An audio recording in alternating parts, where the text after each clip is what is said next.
Señores, dice el presidente ayer que al final cerramos con inflación de 3,57 en el 2023, gracias a las políticas monetarias, fiscal y económica. La inflación fue controlada, el incremento del tipo de interés resultó en una menor restricción. Si hubiéramos emitido menos dinero, de los casi 205,000 millones que se emitieron, hubiera sido todavía más controlado. Pero está en el rango del 4 más o menos 1, está en el rango bajo.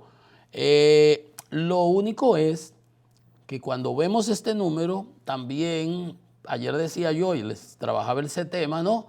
Que ese 3,57 significa que la inflación va creciendo a una tasa más moderada que como estuvo creciendo, digamos, 9,34 que creció en abril de 2021. Y entonces, obviamente, de ese 9 a 3,57 hay una reducción importante, 2/3 partes. Entonces, la inflación significa que esos precios van a crecer a esta tasa. Cerró el año creciendo promedio a 3,57 anualizado a final de año. Pero eso no significa que los precios vayan a bajar o que hayan bajado.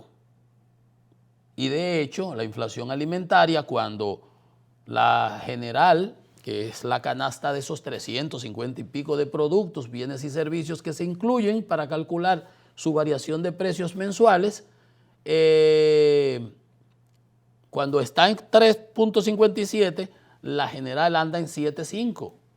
Digo, la general anda en 3,57 y la alimentaria, viene alimentos y bebidas, anda por allá por casi el doble y a más, 2,5.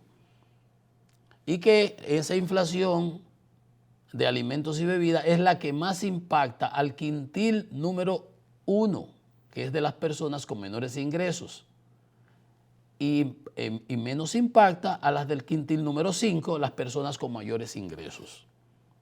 Quiere esto decir que los números están muy bien, pero que a la realidad le da en la cara con mucho más impacto a los más necesitados, a los más pobres, y que esa es una tarea, siempre lo repito, que los gobiernos tienen que enfocarse en ella. Que al final del día, dice el presidente, le estuvo hablando mucho de economía ayer, el déficit fiscal proyectado era de 3,2 y terminó en 3,1. Presidente, pero ¿sabe usted por qué? Porque usted sacrificó el gasto de capital. Si me hubiera sacrificado el gasto corriente, yo lo hubiera aplaudido, presidente. Pero usted sacrificó el gasto de capital. Usted nos está endeudando para cogiendo prestado y para gasto corriente y hasta para pagar intereses de la deuda, que está en un 25% de los ingresos. Y ese es un derrotero pernicioso y dañino.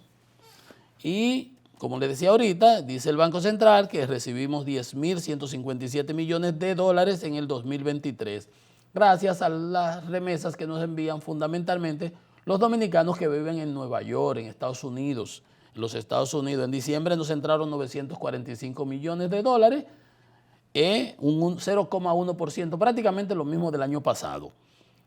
Y en realidad, comparando 2023 con 2022, las remesas incrementaron en 3,1%. ¿Por qué? El presidente Biden, su política de empleos ha generado 13 millones de empleos en lo que va de su administración, superado por mucho a Trump, que habla mucho, pero no presenta nada realmente eficiente. Nikki Haley lo encuera cada rato, pero él es un vendedor de ilusiones, real inmobiliario que te vendía y que metía, por eso lo van a condenar como casi con 300 millones de dólares en Nueva York y le van a prohibir operar en Nueva York porque te vende fantasías e ilusiones. Un hombre que en todos sus negocios prácticamente los ha quebrado y ha dejado enganchado a muchísima gente.